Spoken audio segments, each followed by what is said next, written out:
Roy Suryo membantah tudingan yang menyebut pihaknya sengaja mengajukan pra-peradilan berjilid-jilid untuk menunda sidang pokok perkara kasus tudingan ijazah Presiden ke-7 Joko Widodo. Kini Roy Suryo tengah mengajukan pra-peradilan jilid ketiga atas ganti rugi imbas penahanan Polda Metro Jaya.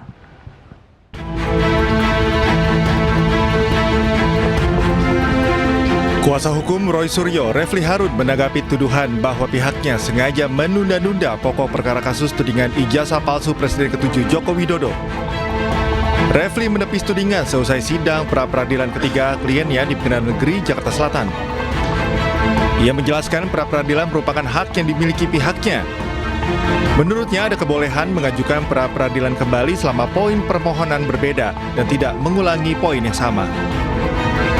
Kami tidak ingin menyerang siapapun, tapi kalau kami dikatakan menunda-nunda, ya kalau dalam fakta hari ini yang menunda itu bukan kita. Nah itu. Penundaan terjadi 1 pekan kemudian karena ketidakhadiran turut termohon dalam hal ini Kejaksaan Negeri yang juga akan menjadi penuntut kalau misalnya masuk perkara pokok. Tapi selama item permohonannya itu berbeda, itu adalah hak. Hak itu bisa kita ambil, bisa tidak. Jadi tidak boleh ada siapapun yang kemudian mengatakan hak itu tidak boleh digunakan dengan prejudice gitu ya. Sementara itu, kuasa hukum Jokowi Rifai Kusumanegara menilai kubu Roy Suryo sengaja mengulur-ulur waktu dengan mengajukan gugatan pra-peradilan berjilid-jilid. Ia menilai langkah itu hanya membuang waktu karena gugatan tersebut membuat sidang pokok perkara tak kunjung digelar. Pertimbangan hakim ini cukup keras ya, kalau buat saya ini cukup keras sampai menyimpulkan bahwa ditujukan untuk mengulur-ngulur pemeriksaan pokok perkara dan merupakan upaya yang tidak menghormati atau menyalahgunakan lembaga pra-peradilan. Buat saya ini pertimbangan yang cukup keras dari Hakim PN Jakarta Selatan yang seharusnya menjadi perhatian bagi para pihak, termasuk dalam mengajukan upaya pra ketiga. Sidang pra-peradilan jilid 3 yang diajukan kubu Roy Suryo atas ganti kerugian imbas penahanan Polda Metro Jaya ditunda hingga pekan depan karena pihak kejaksaan tak menghadiri persidangan. Dari Jakarta, tim Liputan iNews melaporkan.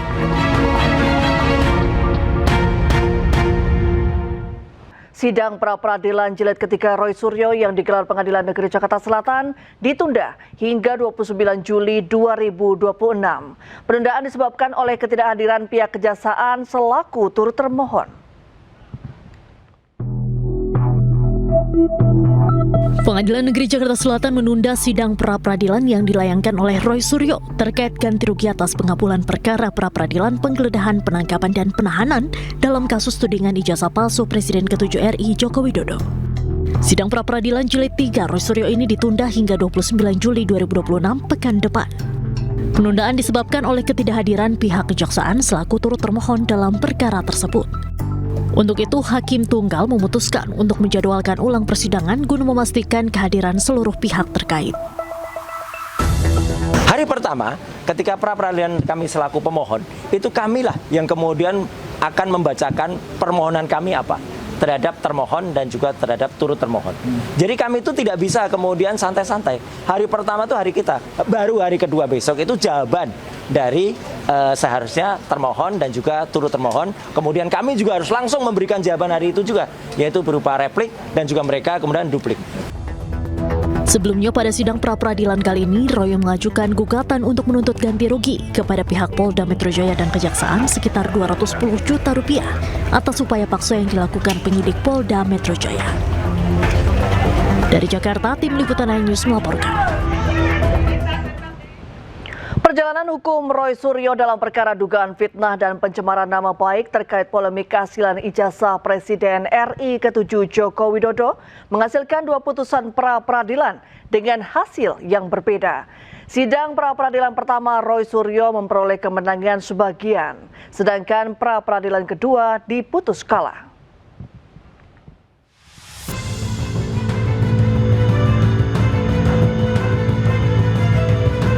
Perjalanan hukum Roy Suryo dalam perkara dugaan fitnah dan pencemaran nama baik terkait polemik keaslian ijazah Presiden RI ke-7 Joko Widodo menghasilkan 2 putusan pra-peradilan dengan hasil yang berbeda.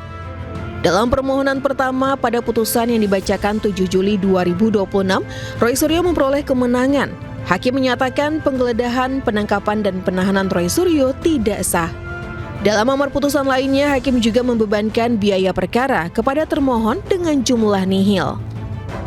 Tentu saja, sama seperti tadi yang Bang Refli sampaikan, kita yang pertama patut bersyukur kepada Tuhan Yang Maha Kuasa, Allah Subhanahu wa Ta'ala, yang telah dengan secercah harapannya memberikan kita semangat, memberikan kita asa, memberikan kita niat untuk memperbaiki hukum negeri. Ini hukum bukan untuk saya, bukan untuk Roy Suryo dan tim kuasa hukum Tokham yang hari ini mendampingi saya, tetapi adalah untuk kita semuanya. Namun dalam pra-peradilan kedua yang digelar 20 Juli 2026, Roy Suryo harus menerima kekalahan. Hakim Tunggal Sidang Pra-peradilan Roy Suryo I Ketut Darpawan memutuskan menolak seluruh permohonan pra-peradilan kedua Roy Suryo. Hakim menilai Roy Suryo sengaja memecah satu persatu dan menyalahgunakan pra-peradilan dengan tujuan menunda pokok perkara. Dengan demikian, penetapan status tersangka Roy Suryo sah. Kita hormati putusan ini, dan tentu kalau ditanyakan pada Mas Roy, apakah Mas Roy siap untuk pokok perkara? At any time kita siap. Ya, ini adalah the lawyer's way untuk mencari jalan agar kemudian Mas Roy ringan, ya, kemudian ringan langkahnya ketika harus berhadapan dengan pokok perkara. Selain itu, Roy Suryo juga sudah mendaftarkan gugatan pra-peradilan ketiganya yang meminta ganti rugi dan rehabilitasi ke Polda Metro Jaya atas penangkapan, penahanan, serta penggeledahan yang dinyatakan tidak sah dalam penanganan kasus dugaan fitnah ijazah Jokowi. Dari Jakarta, Tim Liputan iNews melaporkan. Pengadilan Negeri Jakarta Pusat kembali menggelar sidang gugatan terkait keabsahan legalisir ijazah Joko Widodo dengan agenda mediasi ketiga. Sejumlah rektor UGM yang menjadi tergugat memilih tidak hadir.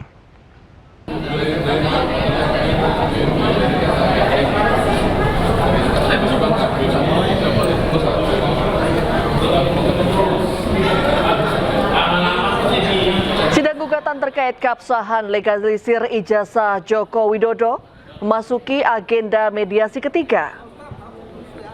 Dalam kesempatan ini, Rektor UGM Ova Amelia, Prof. Naim, dan Prof. Budiadi selaku tergugat 7 hingga 9 tidak hadir.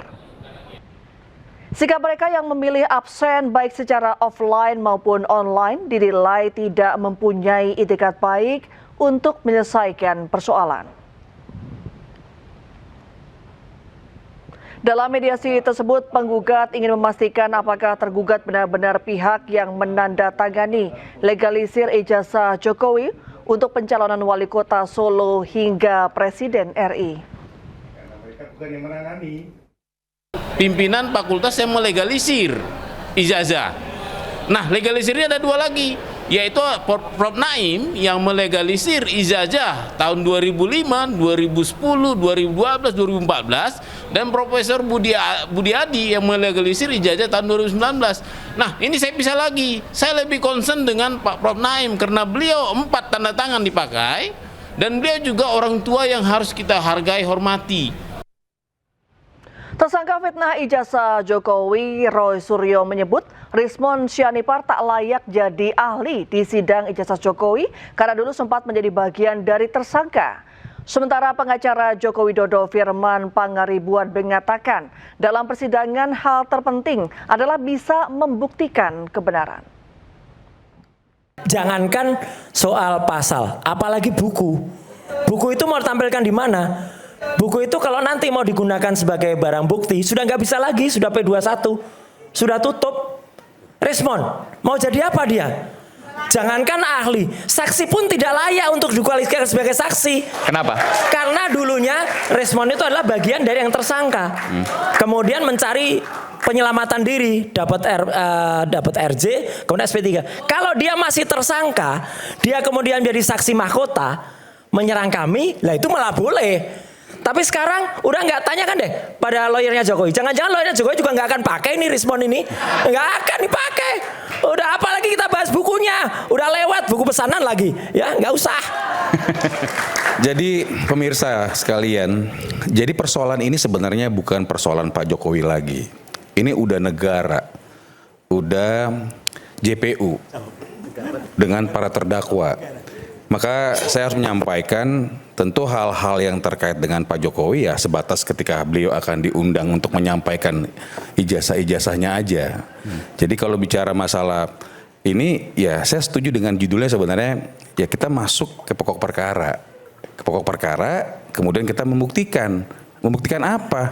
Apa dasarnya Mas Roy, Bu Tiva mengatakan ijazah Pak Jokowi palsu? Itu. Sehingga kita bahas apa? Biar kita tahu apakah Mas Roy melakukan apa?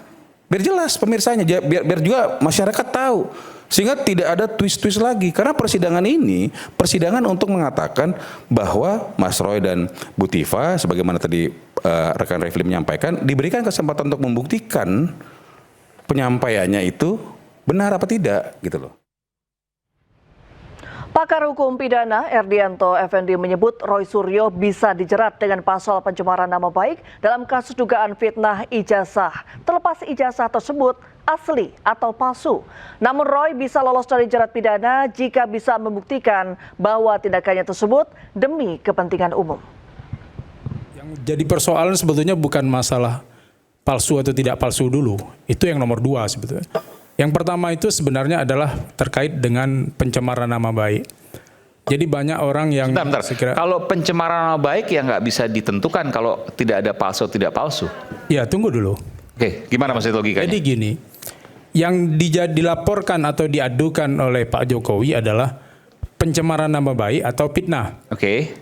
Kalau Dari dalam ijazah. pencemaran nama baik itu pasal 310 KUHP lama dan pasal 433 KUHP baru. Ini menyatakan bahwa barang siapa atau setiap orang menuduhkan orang melakukan sesuatu dengan maksud untuk diketahui umum. Jadi yang dicela di situ adalah mengumumkan sesuatu yang dituduhkan itu. Misalnya saya dituduh selingkuh. Walaupun benar saya selingkuh, tapi ketika orang itu tidak punya hak, dia tidak punya kepentingan untuk menuding selingkuh. Menuding saya selingkuh, bukan menuding, mengumumkan kepada publik. Oke. Jadi letak ketercelaannya itu Maka adalah termasuk pencemaran nama baik. ya itu pencemaran nama baik. Oh, jadi gini. Oke, saya ngerti. Ya. Jadi apakah ijazahnya asli atau palsu? Katakanlah memang benar asli.